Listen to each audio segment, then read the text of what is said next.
Hello friends, this video is important for teacher vacancy Chhattisgarh, CG, State Life Science, CTET, WAPOM exam and GK purpose also.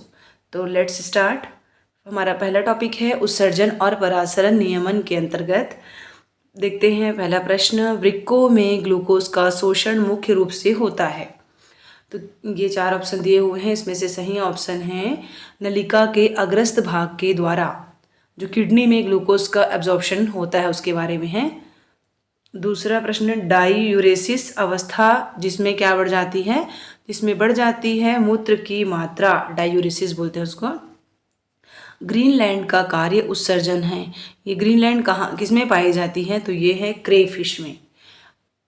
आगे देखते हैं, haemodialysis किस बीमारी के रोगी की सहायता करता है, तो ये है यूरीमिया के सहायता करती है। यदि एक कोशिका को, एक सेल को विलयन में रखने पर सिकुड़ती है तो वह विलयन कैसा है, तो वो विलयन है हाइपरटोनिक।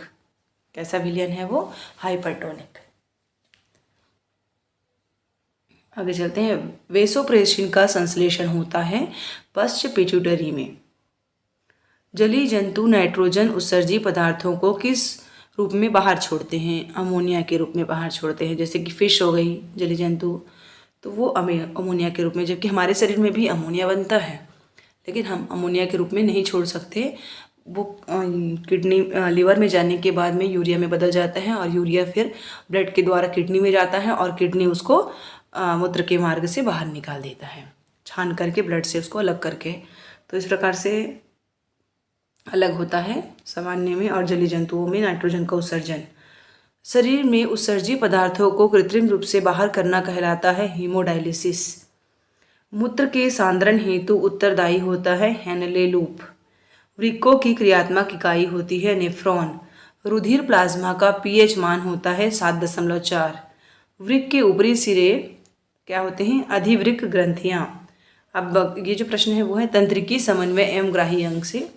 तंत्रिका आवेग के एक न्यूरॉन से दूसरे न्यूरॉन में संचरण किसके द्वारा संपन्न होता है, एसिटिल कोलिन के द्वारा।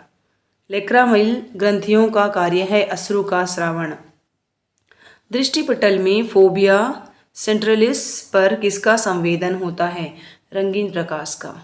आगे देखते हैं 10वां प्रश्न, दूरदृष्टि में नेत्र में प्रतिबिंब कहाँ बनता है, तो दृष्टिपटल के पीछे बनता है, इसीलिए उसको दूरदृष्टि दोष कहा भी जाता है। इस प्रकार से ये लेंस है तो फिर ये अपना दृष्टिपटल यहाँ पर बनना चाहिए, तो यहाँ न बन के प्रकाश की किरण बाहर मिलती है, ये दूरदृष्टि दोष में होता है। आगे देखते हैं, फेनेस्ट्रा ओलिस के कंपन किस ओर संचरित होते हैं, प्रधान सोपान की परिलसिका। दो न्यूरॉन के मध्य उपस्थित जंक्शन को कहते हैं सिनेप्सिस। एसिटिलिल कोलिन एक क्या है, न्यूरोट्रांसमीटर है। ड्रिक तंत्रिका से उत्पन्न होती है अंधबिंदु। स्तनियों के प्रमस्तिष्क गोलार्ध खालिस्तान द्वारा जुड़े होते हैं कार्पस कैलोसम के द्वारा। मैलियस, इनकस एवं स्टिपीज खालिस्तान की अस्थियां हैं, ये है मध्यकर्ण की। रंगों का विश्लेषण कौन सी कोशिकाओं के द्वारा होता है, शंकु कोशिकाओं के द्वारा।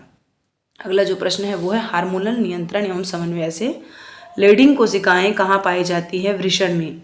निम्न में से कौन ग्रंथि नहीं है, तो ये अग्नाशय, पीयूष, एड्रिनल ये ग्रंथि है और ये वृक्क जो है ग्रंथि नहीं है। इंसुलिन उत्पन्न होता है बीटा कोशिकाओं से।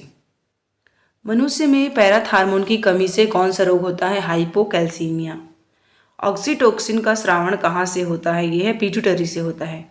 बौनापन किस हार्मोन की कमी के कारण होता है, थायरोक्सिन हार्मोन की कमी। लैंगरहैंस के द्वीप में पाए जाते हैं अग्नाशय।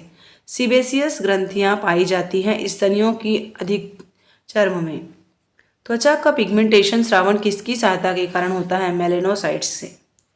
सूर्य के प्रकाश की सहायता से विटामिन डी किसी एक के द्वारा संश्लेषित होती है, वो है स्किन के द्वारा, त्वचा के द्वारा।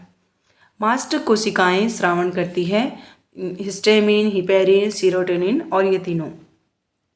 स्तनियों में स्तन ग्रंथियां रूपांतरित होती है श्वेत ग्रंथियों में। अब अगला जो प्रश्न है वो कंकाल तंत्र से है।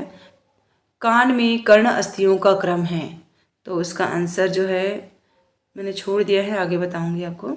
स्नायु जोड़ते हैं दो अस्थियों को, लिगामेंट जो है। पेशियां सर्वाधिक संख्या में पाई जाती है पीठ में। ऑलिक्रिनन प्रवर्ध पाया जाता है इसका भी आंसर अधूरा है, 1 मिनट में चेक करती हूँ। स्तनियों में ग्रीवा कशेरुका की संख्या है 7। सार्कोमियर किन 2 पट्टियों के बीच पाई जाती है? जेड पट्टियों के बीच। तो थैंक यू सो मच। हम जो 2 प्रश्न का आंसर छूट गया उसको नेक्स्ट वीडियो में और प्रश्न के रूप में ले लेंगे। Thank you so much watching this video.